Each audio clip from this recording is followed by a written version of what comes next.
चौथा अध्याय। कंस के हाथ से छूटकर योग माया का आकाश में जाकर भविष्यवाणी करना। श्री सुखदेव जी कहते हैं, परीक्षित, जब वसुदेव जी लौट आए तब नगर के बाहरी और भीतरी सब दरवाजे अपने आप ही पहले की तरह बंद हो गए। इसके बाद नवजात शिशु के रोने की ध्वनि सुनकर द्वारपालों की नींद टूटी। वे तुरंत भोगराज कंस के पास गए और देवकी को संतान होने की बात कही। कंस तो बड़ी आकुलता और घबराहट के साथ इसी बात की प्रतीक्षा कर रहा था। द्वारपालों की बात सुनते ही वह झटपट पलंग से उठ खड़ा हुआ और बड़ी शीघ्रता से श्रुतिका गृह की ओर झपटा। इस बार तो मेरे काल का ही जन्म हुआ होगा, यह सोचकर वह विह्वल हो रहा था। और यही कारण है कि उसे इस बात का भी ध्यान न रहा कि उसके बाल बिखरे हुए हैं। रास्ते में कई जगह वह लड़खड़ा कर गिरते गिरते बचा। बंदी गृह में पहुंचने पर सती देवकी ने बड़े दुख और करुणा के साथ अपने भाई कंस से कहा, मेरे हितैषी भाई, यह कन्या तो तुम्हारी पुत्र वधू के समान है, स्त्री जाति की है। तुम्हें स्त्री की हत्या कदापि नहीं करनी चाहिए। भैया, तुमने दैववश मेरे बहुत से अग्नि के समान तेजस्वी बालक मार डाले। अब केवल यही एक कन्या बची है, इसे तो मुझे दे दो। अवश्य ही मैं तुम्हारी छोटी बहन हूं। मेरे बहुत से बच्चे मर गए हैं, इसलिए मैं अत्यंत दीन हूं। मेरे प्यारे और समर्थ भाई, तुम मुझ मंद भागिनी को यह अंतिम संतान अवश्य दे दो।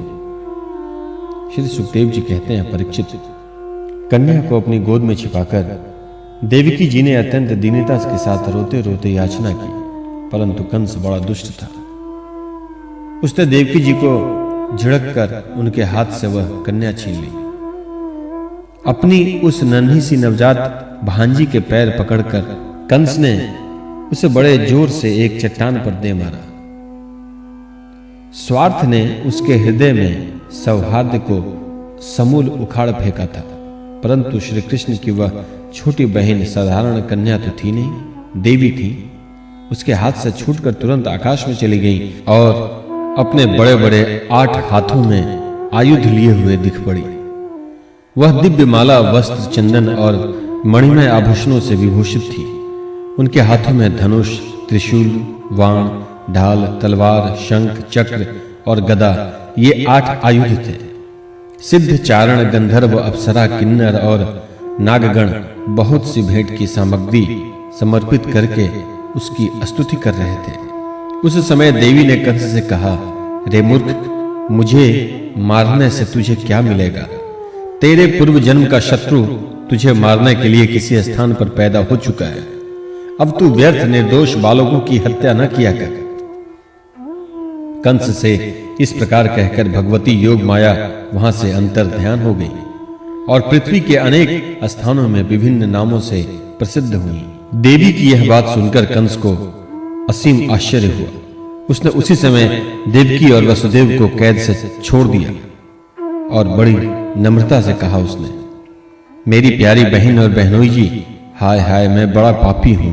राक्षस जैसे अपने ही बच्चों को मार डालता है, वैसे ही मैंने तुम्हारे बहुत से लड़के को मार डाला। इस बात का मुझे बड़ा खेद है। मैं इतना दुष्ट हूं कि करुणा का तो मुझे लेश भी नहीं है। मैंने अपने भाई बंधु और हितैषियों तक का त्याग कर दिया है। पता नहीं अब मुझे किस नरक में जाना पड़ेगा। वास्तव में तो मैं ब्रह्मघाती के समान जीवित होने पर भी मुर्दा ही हूं। केवल मनुष्य ही झूठ नहीं बोलते, विधाता भी झूठ बोलते हैं। उसी पर विश्वास करके मैंने अपनी बहन के बच्चों को मारा। ओह, मैं कितना पापी हूं। तुम दोनों महात्मा हो, अपने पुत्रों के लिए शोक मत करो, उन्हें तो अपने कर्म का ही फल मिला है। सभी प्राणी प्रारब्ध के अधीन हैं, इसी से वे सदा सर्वदा एक साथ नहीं रह सकते। जैसे मिट्टी के बने हुए पदार्थ बनते और बिगड़ते रहते हैं, परंतु मिट्टी में कोई अदल बदल नहीं होती, वैसे ही शरीर का तो बनना बिगड़ना होता ही रहता है, परंतु आत्मा पर इसका कोई प्रभाव नहीं पड़ता। जो लोग इस तत्व को नहीं जानते, वे इस अनात्मा शरीर को ही आत्मा मान बैठते हैं। यही उल्टी बुद्धि अथवा ज्ञान है। इसी के कारण जन्म और मृत्यु होते हैं, और जब तक यह ज्ञान नहीं मिटता तब तक सुख दुख रूप संसार से छुटकारा नहीं मिलता। मेरी प्यारी बहन, यद्यपि मैंने तुम्हारे पुत्रों को मार डाला है, फिर भी तुम उनके लिए शोक न करो, क्योंकि सभी प्राणियों को विवश होकर अपने कर्मों का फल भोगना पड़ता है। अपने स्वरूप को न जानने के कारण जीव जब तक यह मानता रहता है कि मैं मारने वाला हूं या मारा जाता हूं, तब तक शरीर के जन्म और मृत्यु का अभिमान करने वाला वह ज्ञानी बाध्य और बाधक भाव को प्राप्त होता है, अर्थात वह दूसरों को दुख देता है और स्वयं दुख भोगता है। मेरी यह दुष्टता तुम दोनों क्षमा करो, क्योंकि तुम बड़े ही साधु स्वभाव और दीनों के रक्षक हो। ऐसा कहकर कंस ने अपनी बहन देवकी और वसुदेव के चरण पकड़ लिए। उसकी आंखों से आंसू बह बहकर मुंह तक आ रहे थे। इसके बाद उसने योग माया के वचनों पर विश्वास करके देवकी और वसुदेव को कैद से छोड़ दिया और वह तरह तरह से उनके प्रति अपना प्रेम प्रकट करने लगा। जब देवकी जी ने देखा कि भाई कंस को पश्चाताप हो रहा है, तब उन्होंने उसे क्षमा कर दिया। वे उसके पहले अपराधों को भूल गईं और वासुदेव जी ने हंसकर कंस से कहा, मनस्वी कंस, आप जो कहते हैं वह ठीक वैसा ही है। जीव अज्ञान के कारण ही शरीर आदि को मैं मान बैठते हैं। इसी से अपने पराये का भेद हो जाता है, और यह भेद दृष्टि हो जाने पर तो वे शोक, हर्ष, भय, द्वेष, लोभ, मोह और मद से अंधे हो जाते हैं। फिर तो उन्हें इस बात का भी पता नहीं रहता कि सबसे प्रेरक भगवान ही एक भाव से दूसरे भाव का, एक वस्तु से दूसरे वस्तु का नाश कर रहे हैं।